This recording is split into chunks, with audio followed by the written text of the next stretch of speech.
Hey everybody, what's up from Wisconsin this morning? My dad is here, and the reason my dad is here is because he's an engine genius and I am, well, not. So my 15 horse on the boat I bought is blown up.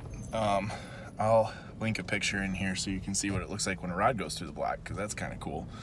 So rather than waste time when I have a mechanical genius with me, we're gonna build a duck blind for the boat.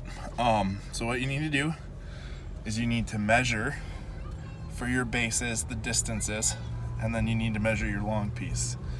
And the way you figure out the height of your crossbar, or the part that's going to support the long beam vertically, is you measure in how far you want your pivot point to be, and then you subtract that distance from the full width of the boat.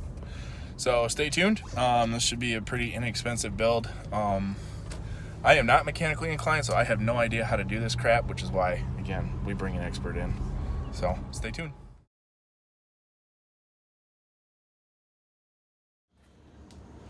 All right, guys, don't mind the clutter over here. Those are going to be tip downs for ice fishing. But so here's our 10-foot sections of conduit. That's what we're going to build our frame out of. For my boat, it's going to be 55 inches across by 98 long, and then the vertical up and downs are going to be 45 inches. So that equates to 5 10-foot sections of conduit. And then this should be all you need for tools. So you got a hacksaw for cutting the conduit. This is a collapsible handheld Sawzall blade, so we're just going to have that on hand in case we need it. These are 10 by 24 bolts. These are 10 by 24 nuts, but they have the nylon insert so that the bolt can pivot around those. Some washers, D-rings to hold in the center of the X, a drill, some tape because we don't have a bender, so we're going to use these plastic elbows and we're going to tape around the ends of the conduit and around the ends of the conduit once they're in here to get a nice tight seal. A couple of C-clamps for your stabilizers, and all of this, the conduit, the hardware, the clamps, and the tape, I already had the tools, was like 110 bucks. So this is a pretty, considering a pop-up blind is about $600, even for a small 14-foot boat, to be able to build a scissors blind for just over 100 bucks is very, very reasonable. So stay tuned, and we'll show you the steps as we complete them. All right, so here's where we're at. This is our conduit that we cut, and of course we measured that. We checked the length. We like the length. I'm a pretty tall guy, so I know I can reach over that for the tiller, so I'm not worried about that sticking up at all or anything like that. One thing you guys want to consider is that there's an indent here, that goes under the bolt, right? So the clamp, the jaw of the clamp, isn't going to sit square against the bolt. So what we're going to do is we're going to block it with some scrap wood, and then what we're going to do, so we've got these drilled out for that 10 by bolt. The size you want for the drill bit is a 7/32, and so we're going to clamp these in place so that we can measure where our hole for the conduit needs to go, because this is our brace. This is our bottom edge brace. All right, so here's where we're at. We had some rain, so that's always fun. So this is wheeled into the garage. Thankfully my wife works weekends, so what we've got is we've got our frame attached to the boat. We've got our cross beams cut. One thing that we did is that, see all this extra over here?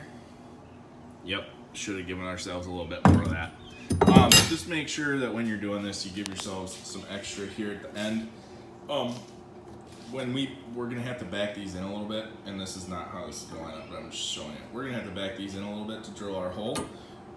So that's not gonna affect our width at the front of the boat, but it'll affect our height, maybe a 1/2 inch.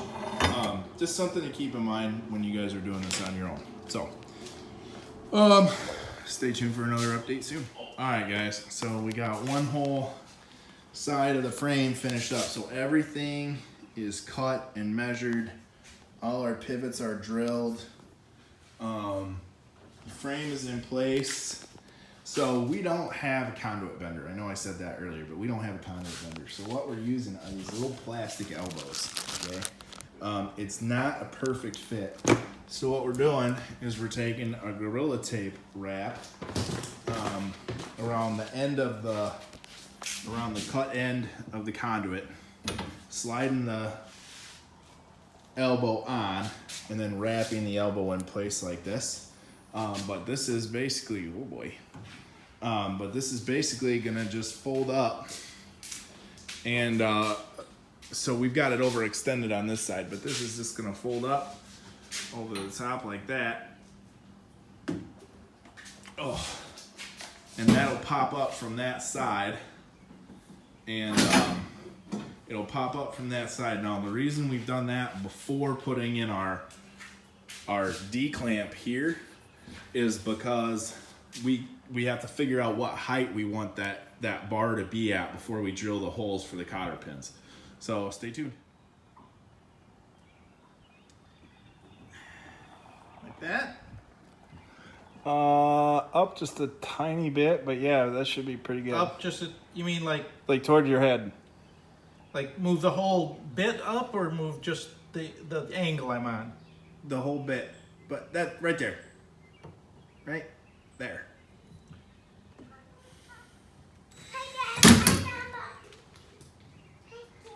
Okay, Lil and Gwen. No, Would it be easier for me to drill that one? Maybe. We're gonna go right there for All right, guys. So last night, my drill ran out of battery juice. I had to charge it up.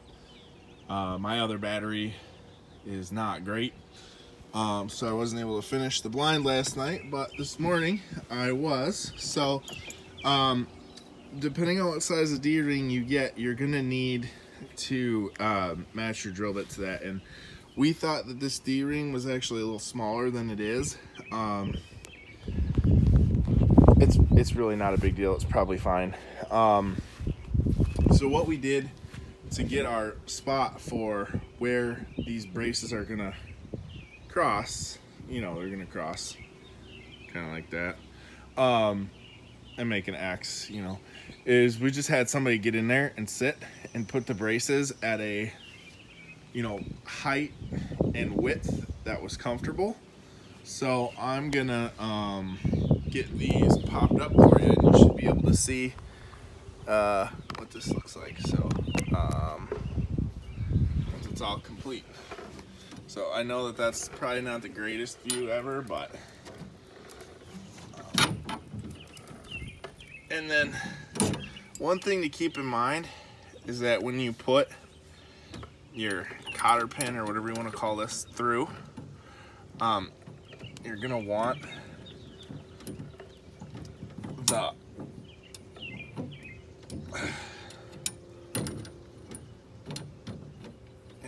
the clip side to go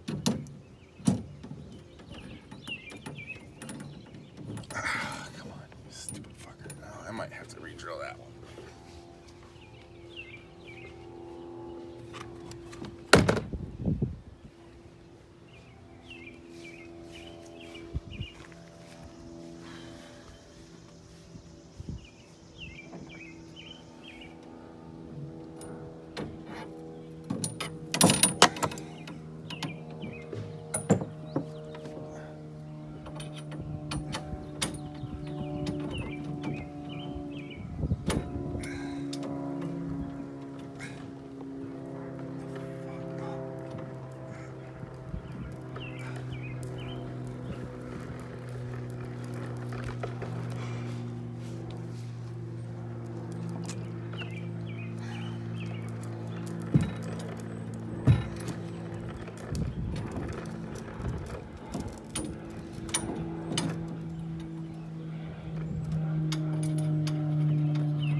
Sorry about that. Kind of knocked the drill bit down. So all I did was we got the holes started kind of where we wanted them. And then what I did was, you know, I held this up, got a cotter pin through it, through part of it. And then if that pin was catching, what I did from there was just take the drill and kind of ream the holes out a little bit. So let me get this other pin in here real quick and kind of show you what a finished product looks like. All right, so there it is. So this is what it kind of looks like from the side. Now up there, we're obviously just gonna have to hang some brush because my boat is not square at the front, so that makes it real kind of difficult. But so there it is, guys. That is all it is. Now, you know, for me, with this up in place, I'm probably gonna have to leave my motor down, which is fine, you know, because I can raise that in and out fairly easily. But again, so this is, you know, there's a couple of things, right? Remember, you're gonna need something down here to help with your clamps. You're gonna need something to drill your clamps out. We used nylon threaded bolts so that this can still pivot in there, but this can be tight to give you some support. We used corners instead of a PVC bender. I mean, this is pretty sturdy blind. You know, granted it's up on a trailer and everything, but yeah. So probably the next part to this video will be brushing it all in. But yeah, there you go. That's it. It's a pretty simple build. So thanks for watching. Let me know what you think. If you see anything in here that, you know, you maybe would have done differently or whatever, you know, put that in the comment section below.